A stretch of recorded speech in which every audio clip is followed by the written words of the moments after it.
வணக்கம். நலம் வாழ ஈஸ்வரி. குரட்டை வருவதற்கான காரணங்களும் தீர்வுகளும் பற்றி பார்க்கலாம். மூலிகைகள் எடுத்த அன்றோ மறுநாளோ கண்டிப்பாக குணமடைய முடியாது.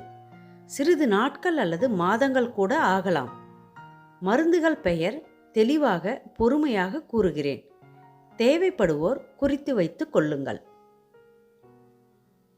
நாம் சுவாசிக்கும் காற்றானது மூக்கு, வாய், தொண்டை, மூச்சுக்குழல் வழியாக நுரையீரலுக்கு செல்லும் பாதையில் எங்காவது தடை ஏற்படும் போது குரட்டை வருகிறது.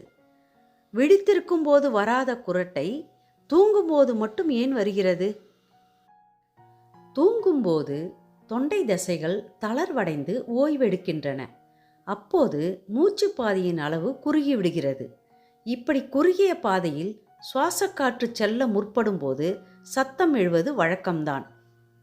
அடுத்து மல்லாந்து படுத்து உறங்கும்போது தளர்வு நிலையில் நாக்கு சிறிது உள்வாங்கி தொண்டைக்குள் இறங்கிவிடும்.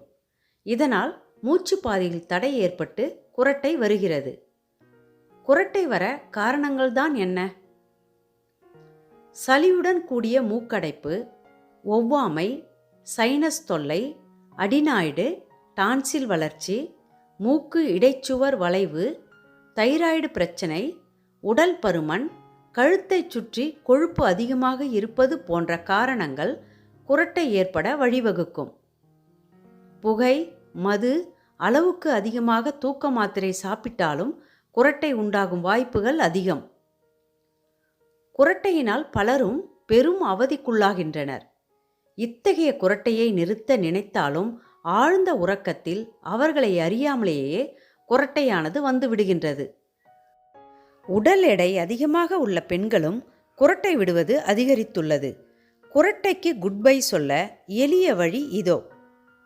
தேவையான பொருட்கள்: முள்முருங்கை எனப்படும் கல்யாண முருங்கை இலை 2 இலைகள், வெள்ளை மிளகு 7, அதிமதுரம் 1 சிட்டிகை, பூண்டு 2 பற்கள், சின்ன வெங்காயம் 2, பனைவெல்லம் தேவையான அளவு. மேற்கூறிய எல்லாவற்றையும் சேர்த்து அரைத்து விழுதாக்கி தண்ணீருடன் இரவில் 1 வேளை மட்டுமே எடுக்க வேண்டும். நாளடைவில் குரட்டை வருவது நிற்கும். எத்தனை நாட்களுக்கு இந்த முறையை தொடர்வது என்று கேட்டால், குரட்டை சரியாகும் வரை தொடர வேண்டும்.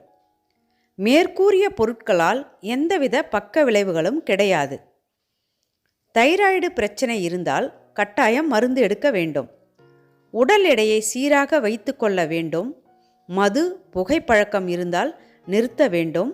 மருத்துவர் ஆலோசனை இல்லாமல் தூக்க மாத்திரை சாப்பிடக்கூடாது. இது போன்று இன்னும் பல ஆரோக்கியம் சார்ந்த எளிய குறிப்புகளை தொடர்ந்து பெற நலம் வாழ சேனலை சப்ஸ்கிரைப் செய்து இணைந்திருங்கள். என்றும் நலம் வாழ ஈஸ்வரி. நன்றி, வணக்கம்.